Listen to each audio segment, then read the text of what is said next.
Bueno, ahora sí, ya nos está empezando a grabar la reunión, pues el taller del día de hoy. Y pues les doy la bienvenida a todas en este momento, pues que estamos acá conectadas.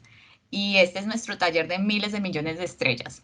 Yo soy Susi González, por acá pues para los que de pronto después ven este video y no me conocen, pues soy la astrónoma del Observatorio Astronómico ITM. Y la idea de hoy es hablar sobre las estrellas como tal. Vamos a dar como un contexto de estos astros tan importantes en astronomía, donde pues claro está que tienen un montón de cosas por decir, es un área completa en astronomía. De hecho, hay una que es astrofísica solar, que solo se centra en nuestro Sol, y la otra astrofísica estelar, que pues está en general para todas las estrellas, ¿cierto? Entonces, bueno, sobre el contexto de nuestro observatorio, hacemos parte de un museo ubicado en la ciudad de Medellín, se llama el Museo de Ciencias Naturales de La Salle y se encuentra en una universidad que se conoce como el Instituto Tecnológico Metropolitano o ITM. Por si de pronto un día están por acá por Medellín o a los que estén en Medellín, pues por allá estamos. Bueno, primero que todo, darles las gracias por estar acá presentes. Hace un ratico compartí el formulario de asistencia por ahí por el chat. No sé si lo hayan visto. Nos serviría demasiado pues tener por ahí pues como la asistencia. Solamente es como para efectos prácticos de conocer pues como quienes están asistiendo a nuestros talleres. Y también les comparto pues las redes, como que en donde estamos como Museo ITM, en Instagram, Facebook, en YouTube y en Twitter. Y pues también tenemos un blog donde subimos diferentes artículos de todo el museo, tanto digamos de la parte del observatorio, todo esto que se centra como en la astronomía, como también del museo que también tiene la parte de antropología, de biología, entre otras, para los que quieran de pronto pasarse por ahí, por la piranga se llama, blogs. Bueno, el formulario lo lograron llenar de pronto antes de yo continuar por acá.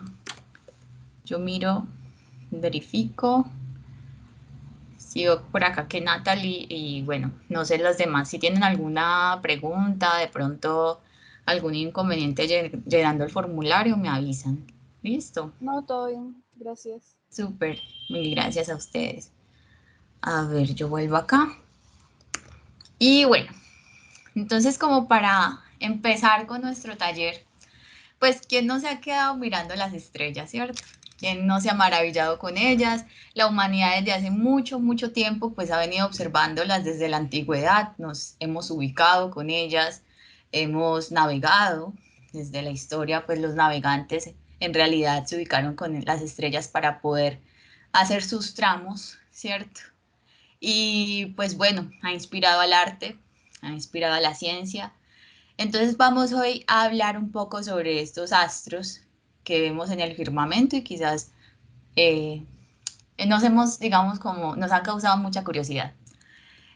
Entonces vamos a hacer primero como una nubecita de palabras y pues la idea es que estuvieran más personas en este momento. Yo entiendo que igual el horario es difícil, pero entonces voy a compartirles este enlace para, para que hagamos una nubecita de palabras sobre, así brevemente, qué creen que son las estrellas, ¿cierto? No, no hay respuesta incorrecta, simplemente es como para ver un contexto. Entonces ya se los comparto por acá. Sería este enlace de acá. También pueden entrar con el QR pues que está ahí. De todas maneras les comparto el enlace que me parece que es como un poquito más amigable.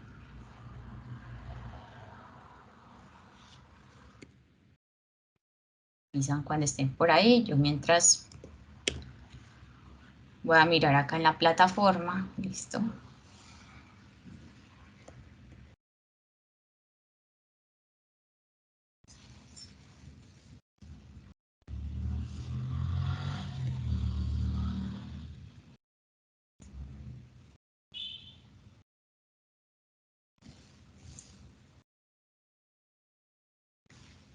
Si les abrió el enlace, yo voy a hacer una pruebita por acá. No, no nos sale. Eh, Sale un campito que dice Enter a word, ¿cierto?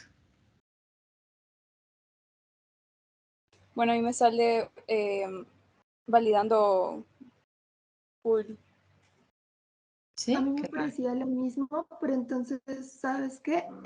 Copia el link como está y pégalo en una pestaña, porque dándole clic no sirve. Ok. Ok. Gracias. Y si no, pues si quieren lo socializamos por acá. La idea, pues como somos poquitas, también podemos como, si quieren contar, más o menos.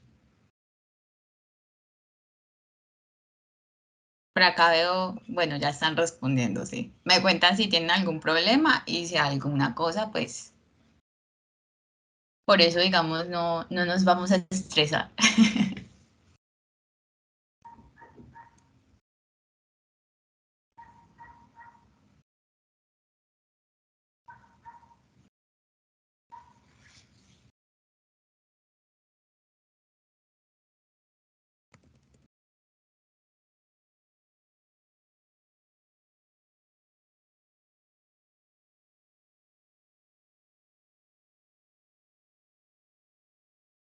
Bueno, por acá tenemos como algunas de las respuestas, creo que sí la están viendo, ¿verdad? Igual acá pongámoslo para que lo vean más bonito. Entonces por ahora nos dicen que astros, algo grande y luminoso, cosas muy lejanas, ¿cierto? Entonces bueno, ahí vamos como con un contexto y vamos pues acá a volver a la presentación. ¿Sí lograron ver la nube o pasé muy rápido? No, está bien. Ah, ok. Entonces, bueno, ahora sí vamos a hablar de qué son, ¿cierto? Por ahí pues las respuestas van bien, vamos encaminados, ¿cierto? Entonces vamos a empezar por hablar sobre qué son esos astros, ¿cierto? Esos astros luminosos que nos decían por ahí. En realidad son esferas de plasma. Muchas veces se dice que son esferas de gas caliente, pero eso digamos que no es exactamente lo más, la mejor descripción de las estrellas. Las estrellas están hechas es de plasma, que ahorita vamos a hablar un poco más de qué es este estado de la materia. En realidad es un estado de la materia y ese plasma es gas ionizado y muy caliente. Ahora vamos a hablar un poquito más de esto. La forma de las estrellas es esférica, bueno, esferoidal, eh, y esto se da por física, ¿cierto? En realidad en las estrellas pasan, digamos, dos interacciones, en este caso tienen dos fuerzas que actúan sobre ellas, en este caso la gravedad que tiende a comprimirlas, pero la presión tiende a que se expandan. Entonces, eso es lo que se llama en astrofísica o en física el equilibrio hidrostático. Esto pasa también, digamos, lo alcanzan en algunos planetas, las estrellas, toda esa sumatoria, digamos, de fuerzas. En este caso tenemos con flechitas verdes, por ejemplo acá, no sé si ven el cursor, representando a la gravedad y con flechitas rojas representando a la presión, ¿cierto? Esto hace que, digamos, esa sumatoria, ese equilibrio más bien entre la gravedad y la presión, hagan que la forma de las estrellas sea esférica, ¿cierto? O esferoidal, para ser más exactos, ¿cierto? Entonces, bueno, por acá, como para continuar, ¿qué es el plasma, cierto? Porque decimos que son esferas de plasma, pero creo que es importante ahondar en eso de qué es el plasma para que podamos como tener un contexto más amplio. Resulta que el plasma se conoció por allá como plasma como tal desde 1929, gracias a este señor que vemos por acá la foto, Irwin no me sé pronunciar el apellido, bueno, acá está escrito. ¿Cierto? Él era un químico y físico estadounidense y resulta que el plasma como tal es el cuarto estado de la materia, así se le conoce como el cuarto estado de la materia. Quizás algunas han visto estas esferitas que de hecho pues tienen plasma como tal, pero entonces ahora vamos a ahondar porque yo sé que de pronto no es como todavía lo más claro. Entonces tenemos, quizás a muchas nos enseñaron que en el colegio o en la universidad que habían varios estados de la materia, de hecho hay más que estos, pero vamos a centrarnos en estos cuatro. Entonces, por ejemplo, tenemos el estado sólido, donde los átomos, ¿cierto? O las moléculas están más juntas, En este caso, por ejemplo, lo representamos aquí con el agua, tenemos un hielo, ¿cierto? El estado líquido, resulta que las moléculas o átomos se van separando un poco más, pues eso tiene otras propiedades, pero entonces ya tendríamos el agua líquida.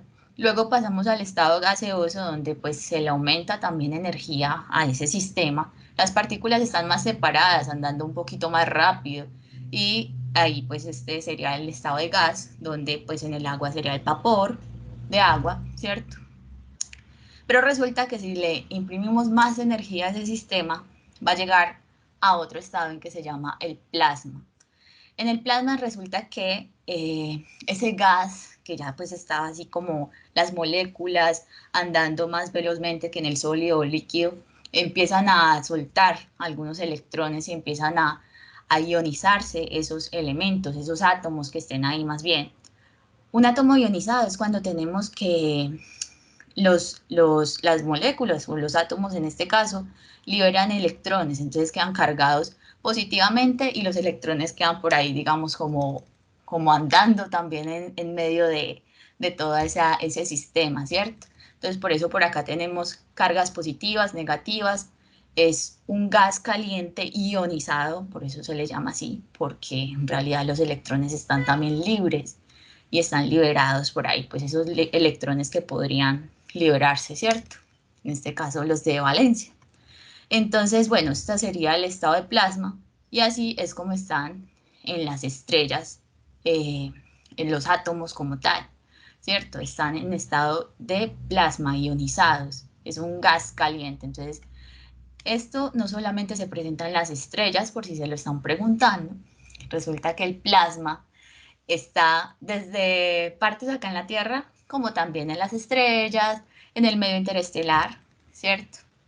Entonces, por ejemplo, en la Tierra está en la ionosfera, en una capa la más externa de la atmósfera, en los relámpagos, cuando cae, digamos que esa energía ioniza el gas que hay en la atmósfera, o cuando también llegan los vientos solares y interactúan, en este caso, con la atmósfera, ¿cierto?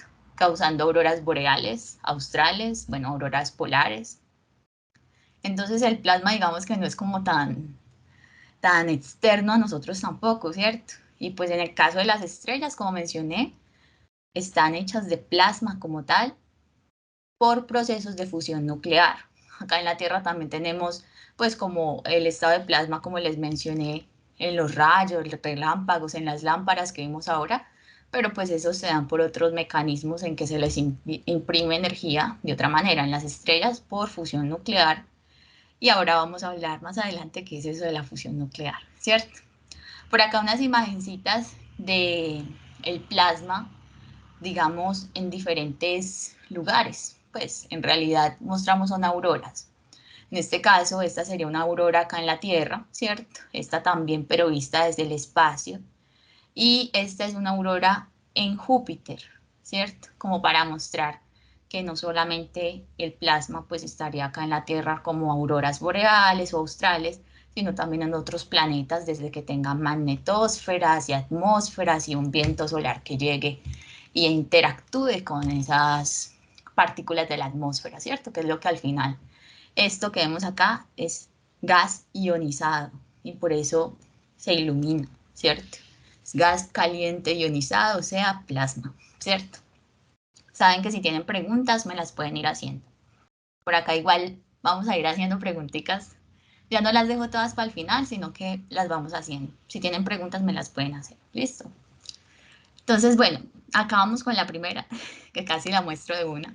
Entonces, como para ir retomando así las estrellas que son de acuerdo a lo que dijimos, ¿cierto? Por acá puse pues las opciones.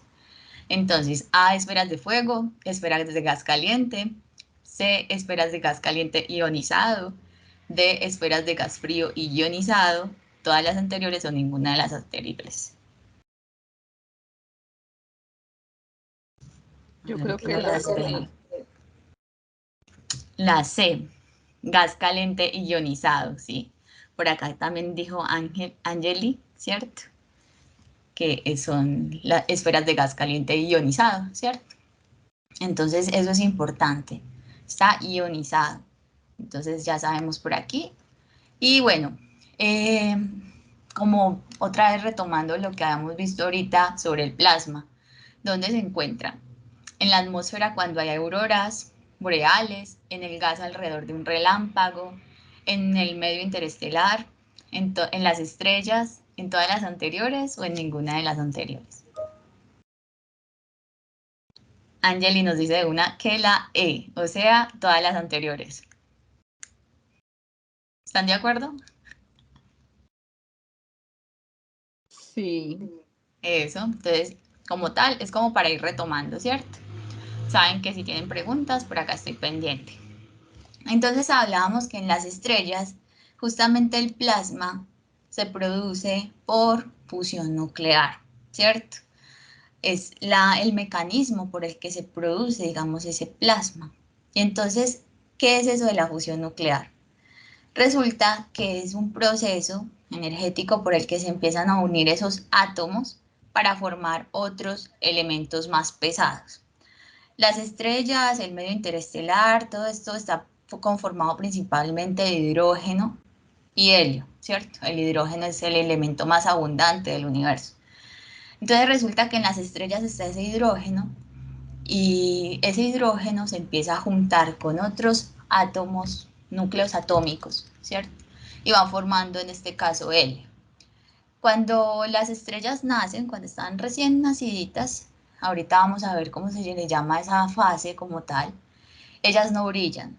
La razón por la que brillan como tal es porque empiezan a fusionar hidrógeno justamente, empiezan a juntar, fusionar es más como de juntar los átomos, entonces juntan los núcleos atómicos del hidrógeno y producen helio. Ese proceso no solamente, digamos, produce núcleos atómicos más pesados, que en este caso, pues, el hidrógeno es el elemento más liviano de la tabla periódica, pasaría después el helio, digamos, si nos vamos como de el más liviano al más pesado, y así nos podemos ir yendo pues a elementos más pesados juntando núcleos atómicos como tal. Pero resulta que ese proceso no solamente produce elementos más pesados, sino también energía. Se libera gran cantidad de energía como tal en medio de esa fusión nuclear, de esa fusión de núcleos atómicos.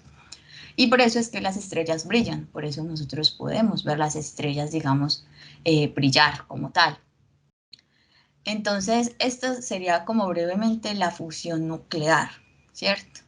El mecanismo por el que brillan esas estrellas.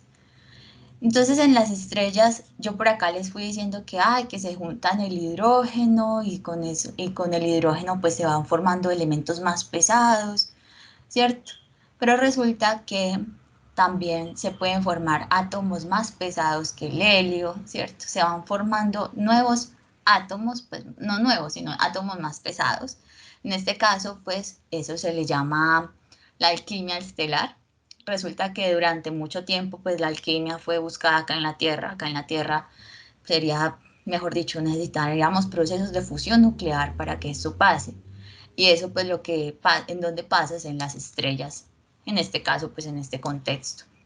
En las estrellas, por esa misma fusión nuclear, se pueden formar elementos más pesados. En realidad se forman hasta el hierro. Estos elementos de la tabla periódica que vemos acá, solamente estos son los que se producen en las estrellas, porque ya después de ahí la estrella no es capaz, digamos, no son estables esos elementos.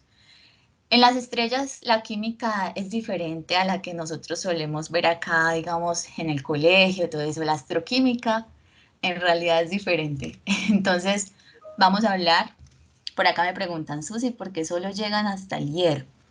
Bueno, Angeli, te cuento que en las estrellas resulta que los elementos a los que hasta donde solamente pueden formar es hasta el hierro, porque ya de ahí para allá no son estables como tal, o sea, si se llegan a formar empiezan a ser inestables porque pues la energía como tal no les da para mantener esos núcleos atómicos juntos, ¿cierto? Entonces va por ese lado. Los elementos más pesados que el hierro se producen en supernovas, ya es por otros mecanismos, ¿cierto? Entonces, ahí es como un contexto en cuanto a la fusión nuclear. y nos damos cuenta que en realidad en las estrellas pueden, en realidad dependiendo de la masa, ¿cierto? No todas las estrellas producen hasta el hierro, para mencionar. Depende de la masa, entre más masivas, ¿cierto? Van a poder de pronto como fusionar elementos más pesados. Entonces, a medida que fusionan esos elementos, pues ellos van a empezar por el hidrógeno. El hidrógeno se va a terminar agotando, va a ser la primera opción, digamos que va a tener una estrella como combustible, para brillar, ¿cierto? Y resulta que esa estrella, a medida que agota el hidrógeno, el núcleo de la estrella se va condensando, se calienta más, y pues eso va produciendo, o más bien promoviendo, la fusión de elementos cada vez más pesados para que se formen hasta el hierro. O sea, no es que de una del hidrógeno produzcan hierro, van poco a poco. Entonces se produce el hidrógeno, después el helio, ¿cierto? Se va quemando ese helio para poder producir en este caso litio, después berilio, ¿cierto? Así, acá vemos la cantidad, en este caso pues el número atómico de cada uno de estos elementos irían pues como en ese orden. Aunque hay que mencionar que en este caso en nuestro Sol se formó ahorita vamos a ver más bien de fusión, sobre los mecanismos de formación estelar, pero pues hablando, digamos, de las primeras estrellas en el universo, pues así es como iban formando estos nuevos elementos, ¿cierto? Las estrellas empiezan a fusionar hidrógeno, ya después, si son capaces, empiezan a fusionar helio y así sucesivamente hacia elementos más pesados, ¿cierto? Entonces, como decía, los elementos más pesados que el hierro como tal no son estables en las estrellas y se forman en supernovas. Ya ahorita más adelante vamos a hablar un poquitico, solo brevemente, de las supernovas, porque este mundo de las estrellas, créanme que es muy grande. Entonces trato como de traer los temas así como un poquito condensaditos, pero que se traten de entender. Entonces, hablando de esa fusión de núcleos más pesados, esa alquimia estelar, pues resulta que todo lo que digamos nosotros vemos en este momento, pues se formó a partir de las estrellas, ¿cierto? Incluso ahorita vamos a ver que las supernovas están relacionadas con las estrellas donde se forman elementos más pesados que el hierro y así sucesivamente. Entonces esa frase que dijo por allá Carl Sagan hace, pues creo que fue en Cosmos, de somos polvo de estrellas, pues es tan poética como científica, ¿cierto? O sea, por ejemplo, el hierro de nuestra sangre se formó en las estrellas. O como decían ahí, pues el calcio de nuestros huesos también. Vean por acá, entonces también está el calcio, ¿cierto? Entre otras cosas, pues la atmósfera de nosotros, por ejemplo, que también tiene nitrógeno, pues se formó en las estrellas. Entonces es como para darnos cuenta de que pues esa frase en realidad no solamente es poesía, sino que también tiene un criterio, en este caso científico, de lo que sucede en las estrellas, alquimia estelar. Entonces, bueno, por acá como para comentarles. Y no sé, pues si tienen preguntas me las pueden hacer. Siento que voy como rápido, no sé, como hablando yo sola. Entonces me las pueden hacer. Y por acá una preguntita pues para ustedes y es, ¿cómo se producen en las estrellas elementos más pesados justamente? Eso es como para recordar. Por fusión nuclear. Sí, acá puse en la A, vean que puse, ¿hola? No, el No, el término término fisión, fisión, si existe, Eso, justamente iba a explicar eso porque resulta que muchas veces se confunde la fisión con la fusión, pues de hecho solamente hay una vocal de diferencia, ¿cierto? Entonces quería aprovechar para comentar que la fusión nuclear se da en las estrellas porque unimos, en este caso fusionamos los núcleos atómicos, pero la fisión se refiere a cuando dividimos, ¿cierto? En este caso, pues eso, por ejemplo, es lo que pasaba en las bombas nucleares, ¿cierto? O sea, es una fisión, digamos, se dividen más bien. En el caso de la fusión se juntan los núcleos atómicos. Entonces, como para tenerlo por acá presente y pues contarles de una vez para que no lo confundamos, ¿cierto? Fusión es el de las estrellas, unir en este caso núcleos atómicos. No sé si queda claro.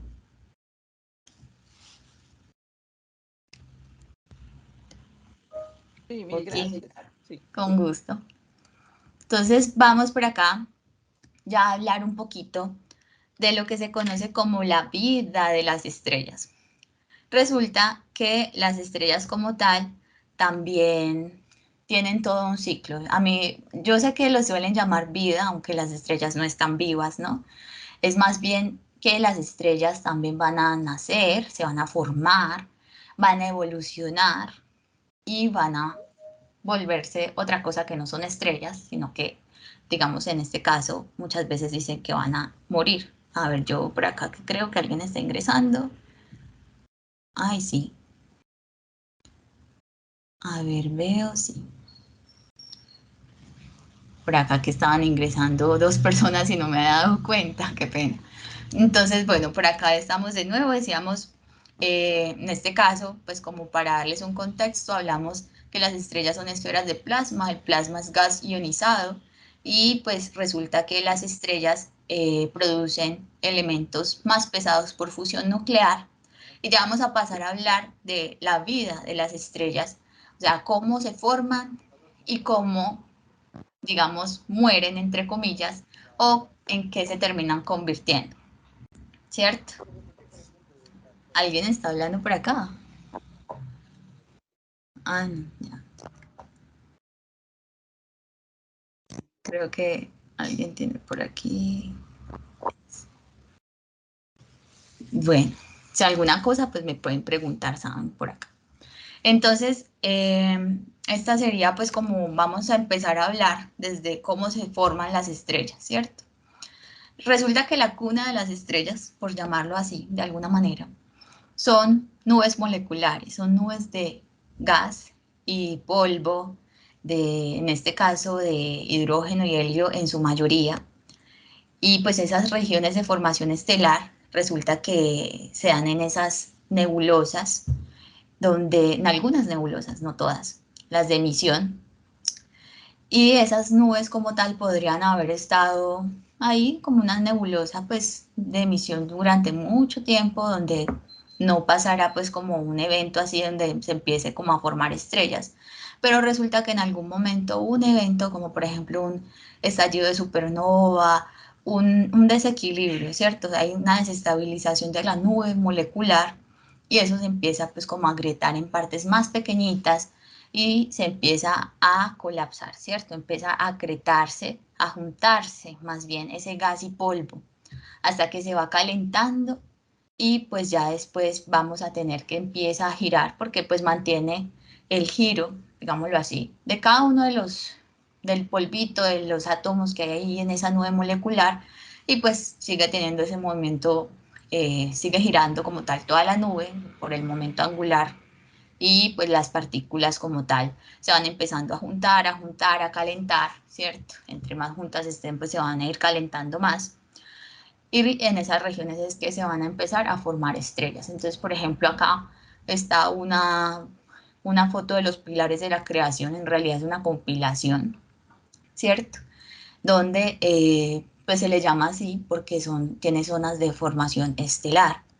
Como también acá voy a mencionarles un poquito sobre la nebulosa de Orión, que quizás la conocen varios por acá, que está justamente en la constelación de Orión. Ahorita les muestro un poquito dónde la podrían encontrar en la constelación. También es conocida como M42, ¿cierto? Del catálogo de Messier, o NGC 1976. Es otro catálogo, no se confundan, sigue siendo la nebulosa de Orión. Esta nebulosa resulta que acá en esta nebulosa como tal también suceden procesos de formación estelar. De hecho, se han visto hasta, en este caso, formación de discos protoplanetarios. Después de que se forman las estrellas, se pueden formar también planetas, ¿cierto? Y esta es una de las nebulosas más brillantes que existen, pues como a modo de datos. En buenas condiciones se puede ver hasta a simple vista y la distancia aproximada a la que está de nosotros es de 1300 años luz, ¿cierto? O sea, la luz de estas estrellas demora en llegar a nuestros ojos unos 1300 años. Entonces, como para tenerlo ahí en cuenta. Y acá como para mostrarles, pues aquí estaría, esto de hecho es hoy se va a ver la constelación de Orión en Medellín, por ejemplo, de hecho en el hemisferio sí, norte y en el parte del sur también.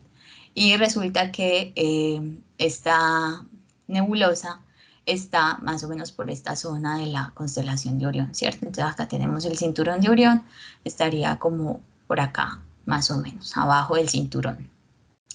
Entonces ahí pues vemos como para los que quieran de pronto saber más o menos dónde la ven. Yo sé que por acá están conectadas personas que incluso sacan sus instrumentos y toman fotos, entonces ahí para que lo tengan en cuenta.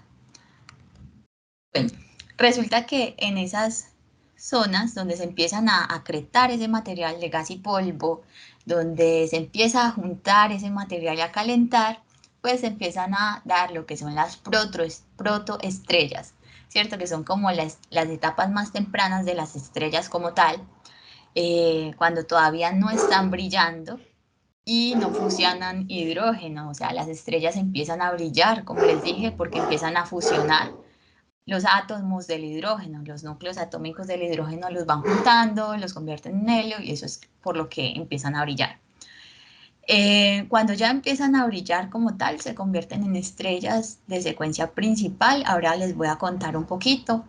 Estas son fotografías del Spitzer, por allá en el 2004, donde se cree que se observan unas protoestrellas, pero ya lo que vemos acá en este otro recuadro es una representación artística de lo que se cree que vio el Spitzer, ¿cierto? Ellas, como les digo, no brillan en luz visible, entonces toca verlas de otra manera, puede ser en infrarrojo, porque pues el infrarrojo o el calor, y en el caso de las protoestrellas, pues van generando un calor, como les mencioné, por el gas y polvo que se está juntando y está girando ahí en torno a lo que en un futuro podría ser esa estrella de secuencia principal, ¿cierto? Entonces esta protoestrella es como la estrella bebé, yo le llamo así, ¿cierto? Antecito. Entonces, acá una representación artística de cómo se puede mostrar una protoestrella. Esto que ven acá en negro no es que no tenga nada, sino que es el polvo que se cree que hay ahí en medio de esa nube molecular. Algo importante de mencionar es que se cree que en este caso la nube molecular se fragmenta en varios pedacitos. Entonces, al fragmentarse en varios pedacitos se pueden formar varias estrellas, por eso se les llaman regiones de formación estelar. Y estos chorros de acá los representan así, pero para serles sincera, todavía no se ha comprobado pues si en realidad esos chorros se den o no, ¿cierto? Es una representación artística pues de lo que se cree que sucede. Y todo este material negro pues estaría envolviendo a la protoestrella, en realidad es ese polvo que se está acretando y por lo que nosotros no podríamos ver en sí esas protoestrellas. Entonces, bueno, por acá como lo que les estaba contando es que se forman varios pedacitos, digamos, se acretan en diferentes zonas de la nube molecular porque se agrieta. Entonces, la mayoría de estrellas se forman en realidad en grupos, ¿cierto? Pueden ser de entre 10 hasta 900.000, no sé, el orden de miles, ¿cierto? De estrellas en un solo grupo como tal. Entonces ya como para continuar, la siguiente fase como tal de las estrellas, como les mencioné, cuando nacen, están siendo protoestrellas, ya después empiezan a brillar, entonces pasan a ser estrellas en la secuencia principal, que es la fase en la que la mayoría de las estrellas, digamos, permanecen por más tiempo, en que las estrellas permanecen por más tiempo. Nuestro Sol, por ejemplo, se encuentra en esta fase, en la fase de secuencia principal. Y esto sucede, como les mencioné, cuando empiezan a brillar, a fusionar hidrógeno en helio, ¿cierto?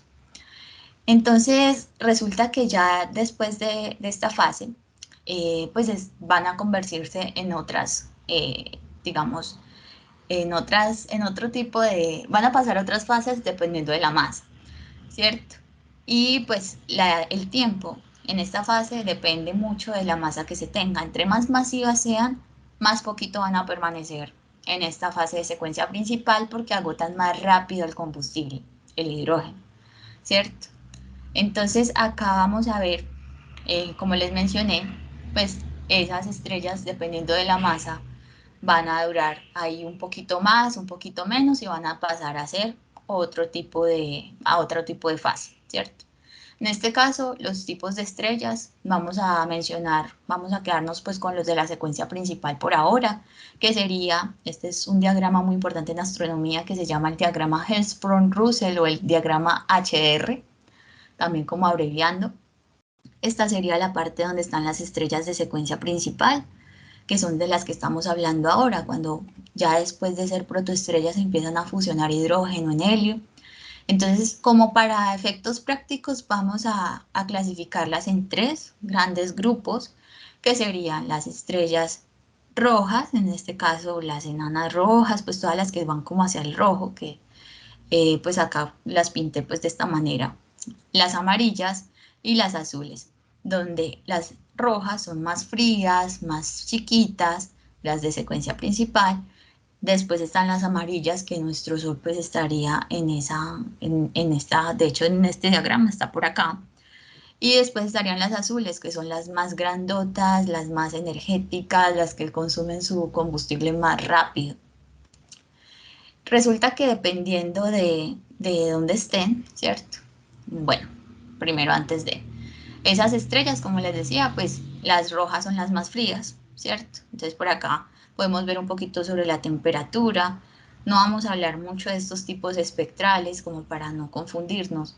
Las blancas, perdón, las amarillas serían como las del Sol más o menos, que podría, el Sol por ejemplo es una tipo G, estaría por acá, que tienen en su superficie unos 5000 grados Kelvin de temperatura. Y ya después están las más calientes, que son las azules, que vean, pueden ir hasta unos 60.000 Kelvin de temperatura sobre su superficie. Entonces, por acá, bueno, una preguntita antes de fusionar hidrógeno, las estrellas, ¿qué son? Preestrellas, protoestrellas, estrellas de secuencia principal o todas las anteriores o ninguna. Veamos que no los veo.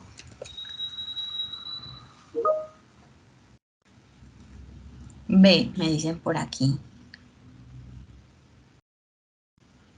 Sí, totalmente. Por cierto, yo no sé si de pronto Jeffrey alcanzó a ver el formulario. Lo voy a copiar aquí en el chat por si de pronto no lo han visto. Pues los que acabé de admitir hace un ratico. Entonces, sí, total, antes de fusionar hidrógeno, con mucho gusto, las estrellas son protoestrellas, ¿cierto? Entonces, resulta que la masa de esas estrellas en la secuencia principal va a depender que, digamos, el resto de su vida, las fases en las que se van a convertir, ¿cierto? Después de estar en esa secuencia principal, resulta que dependiendo de la masa van a pasar a hacer otras cosas, en este caso, u otros astros más bien. En este caso vamos a condensarlo de esta manera, vamos a irnos de las de baja masa, como dijimos, como por efectos prácticos, no adentrarnos demasiado porque no nos daría el tiempo. Entonces, por ejemplo, las de baja masa o esas enanas rojas, las estrellas más livianitas, pues en este caso nos vamos a referir las que están entre 8% y 25% de la masa del Sol, más o menos. Después de ser enanas rojas, pues se van a convertir en enanas azules porque se empiezan a calentar. El azul digamos, nos denota también una temperatura más alta. Como ven, las estrellas más calientes son azules, más frías son rojas, ¿cierto? Y cuando mueren como tal, después de ser enanas azules, se convierten en enanas blancas. Ese sería el remanente estelar, o como le llaman también, pues la muerte de esa estrella sería como una enana blanca. Este en realidad es un proceso lento. Como les dije, las estrellas entre menos masivas sean o más livianas sean, entre más livianas sean, más cantidad de tiempo van a durar en esa secuencia principal, más se van a demorar, digamos, en morir. En este caso, pueden tardar entre 1.000.000 de millones de años hasta 12 millones de años, o billones en este caso, pues en español, ¿cierto? Entonces, esta sería como la ramita de las estrellas más bajita masa, en este caso, pues como les digo, para agruparlos, en este caso en enanas rojas. Ahora vamos a ver las estrellas de tipo solar más o menos, cómo evolucionan. En el caso del Sol o las estrellas similares a nuestro Sol, resulta que después de estar en la secuencia principal, van a empezar a hincharse, ¿cierto? Van a empezar a convertirse en lo que se conoce como gigante roja. Van a pasar a esa fase donde se van a agrandar más, se van a enfriar un poco y después esas capas se van a expulsar. Las capas exteriores de la estrella se expulsan y queda lo que, o sea, la siguiente fase sería una nebulosa planetaria, que es como lo que vemos acá. Esta es la nebulosa planetaria Ojo de Gato y se cree que nuestro Sol, pues en este caso, en un futuro va a ser una nebulosa planetaria y lo que vemos acá sería el núcleo expuesto de la estrella después de liberar esas capas exteriores, donde posteriormente estas capas que están ionizadas, ya sabemos, ¿cierto? Esto sería plasma, esas capas se van a ir perdiendo, se van a ir enfriando, se van a ir, ¿cierto?, difuminando, va a quedar solamente este núcleo expuesto, que sería también una enana blanca, ¿cierto? Como en el caso de las enanas rojas, las estrellas como el Sol también van a terminar siendo enanas blancas. Y bueno, esto sería como hasta ahora. Por allá también hay una hipótesis de que se cree que después de que las enanas blancas se enfrían se convierten en enanas negras, pero eso son hipótesis, eso pues hasta el momento no se ha observado ni se va a poder una enana negra todavía, ¿cierto? Porque el universo tendría que tener más edad para poderlas ver. Entonces, bueno, esto sería con las estrellas similares al Sol, esas estrellas que ahorita dijimos como las amarillas, ¿cierto? Ahora vamos antes de el Sol, por ejemplo, para que sepan un poquito acá, esta imagen me gusta mucho porque nos muestra dónde está el Sol, por ejemplo, en este momento. El Sol tiene unos 4.500 millones de años desde que estuvo en esa nebulosa, en esa nube molecular formándose como una protoestrella, ¿cierto? Tiene ya unos 4.500 millones de años. Y en unos 5.000 millones de años va a ser gigante roja. Ya después no va a durar mucho como gigante roja, sino que va a liberar esas capas donde se va a volver nebulosa planetaria, o sea, como lo que vemos acá. Y después va a convertirse en enana blanca, ¿cierto? Eso sería como brevemente lo que creemos que va a ser la biografía del Sol. Entonces ya para pasar a las estrellas más masivas, a las azules, por ejemplo, después de estar en esa secuencia principal, se convierten en supergigantes rojas, o sea, algo similar con las del Sol que se convierten en gigantes, pero las azules se convierten en supergigantes, tienen más masa, liberan esas capas exteriores y se van a convertir en supernovas, ¿cierto? Ese estallido de supernova para después convertirse en púlsares o agujeros negros.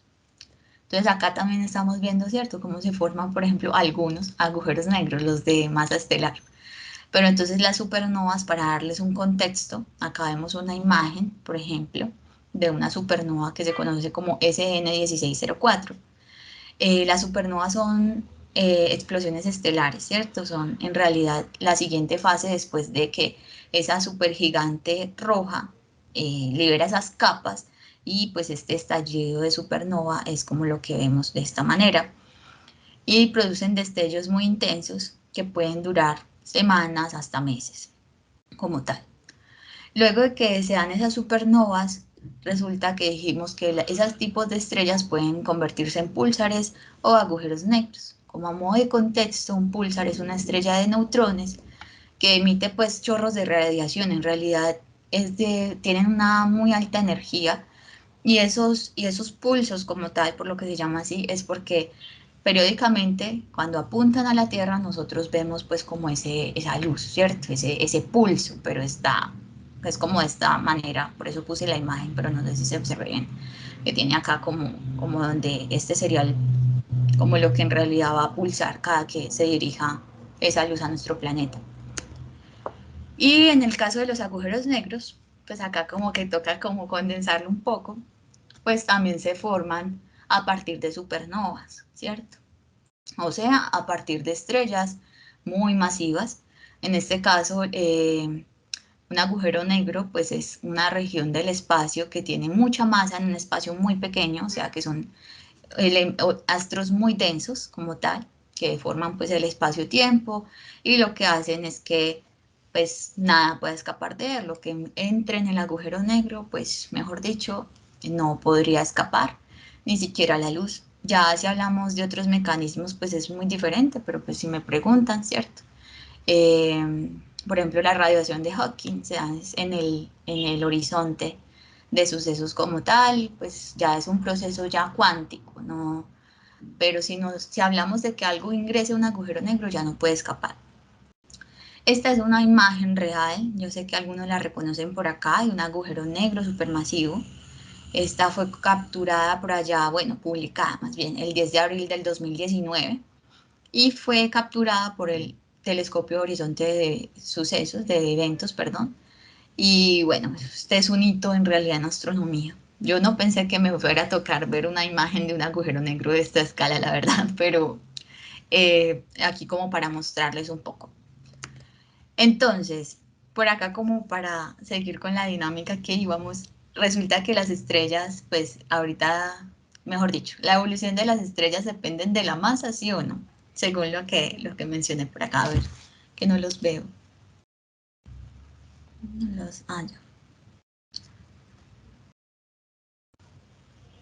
Por acá Angeli nos dice que Yo la... digo que sí. Sí, también nos dicen que sí. Eso, como dijimos, pues las estrellas que son, por ejemplo, enanas rojas, pues según lo que nosotros vemos, pues nunca van a poder ser agujeros negros de esta manera, ¿cierto? Sino que tienen que ser estrellas más masivas como las estrellas azules o en este caso las enanas rojas, pues se convierten, por ejemplo, en enanas blancas, pero van a seguir un camino diferente, por ejemplo, las estrellas como el Sol. ¿Cierto? Que se convierten en otras fases. Entonces, eso es algo que es súper importante, pues que la evolución estelar depende de la masa. Y ya por acá como, ay, la acabé de decir, entonces, bueno, ¿cómo mueren las enanas rojas?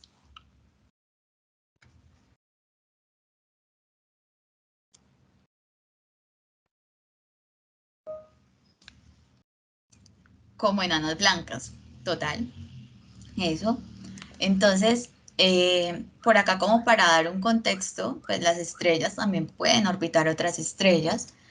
En este caso, pueden estar en pares, digámoslo así, en parejitas, pueden ser estrellas binarias, donde de hecho se han encontrado hasta exoplanetas, planetas fuera de nuestro sistema solar orbitando estrellas binarias. Acá es una representación artística, pues, de cómo se vería en este caso. Creo ¿Hola? que Próxima Centauri creo que tiene, es un sistema triple, creo, ¿verdad?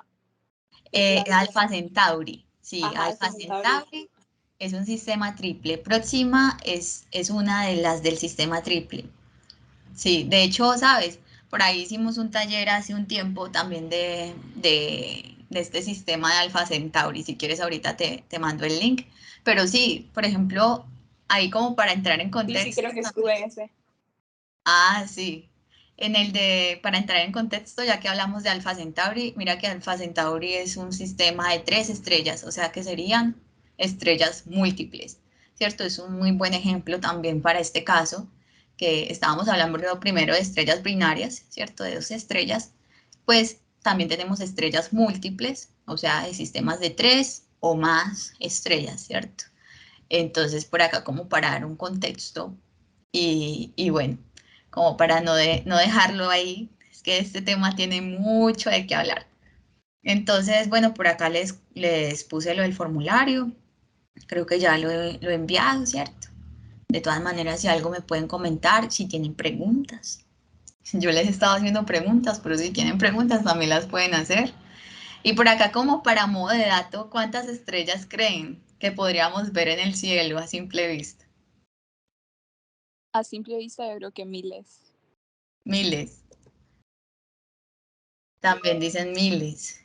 Por acá miles de millones también dice Jeffrey. Bueno, resulta que uno cree que este número como que se estima de una manera estadística, pues así, pero resulta que por allá, hace unos años, una astrónoma, bueno, no sé si es astrónoma exactamente, pero investiga pues en astronomía, se puso la tarea de contarlas, ¿cierto? En ambos hemisferios del planeta, ¿cuántas vemos? Y digan, este es el número. 9.096 estrellas, ¿cierto? O sea, hablando de toda la esfera celeste, o sea, de todo el cielo. ¿Cuántas estrellas podríamos ver a simple vista? Pues tomando en cuenta que nosotros pues tenemos un límite en nuestros ojos para observar, ¿cierto? Esas estrellas. Eso depende de la magnitud, ¿cierto? Que es la manera en cómo los astrónomos medimos ese brillo, en este caso, que podríamos observar. Entonces, esta sería la cantidad que se estimó hasta una magnitud de 6.5, por si de pronto alguno me pregunta. Entonces, es como la que se estimó como tal, 9.096 en toda la Tierra, pues, todo el cielo terrestre. Y no sé si tengan alguna pregunta antes de continuar.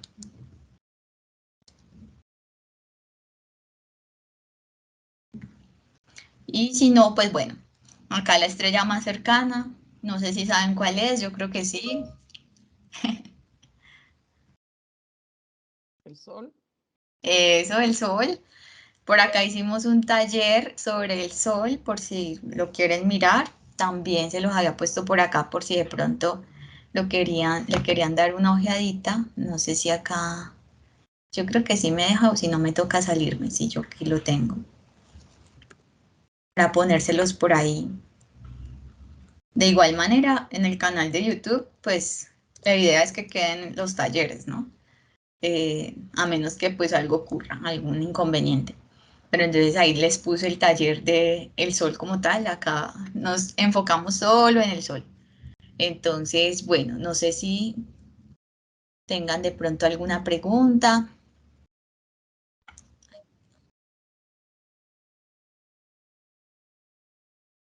¿Alguna pregunta por aquí?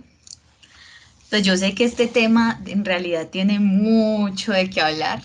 Traté pues como de poner algunas de la información, digamos, que yo dije, no, esto mejor dicho es esencial de contarles, pero igual, de igual manera, pues como mencionar que, como les dije al inicio, pues tiene toda un área, de hecho dos, de la astronomía que se centran en el estudio de las estrellas, la astrofísica estelar y la astrofísica solar. Entonces, no sé si tengan alguna pregunta, si no, pues la idea es que el taller fuera más o menos hasta este punto.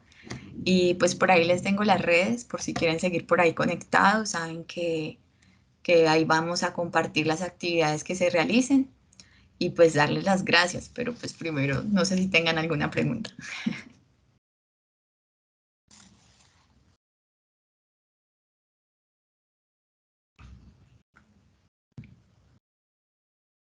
Todo súper, me dicen por acá, que les gustó mucho, Jeffrey.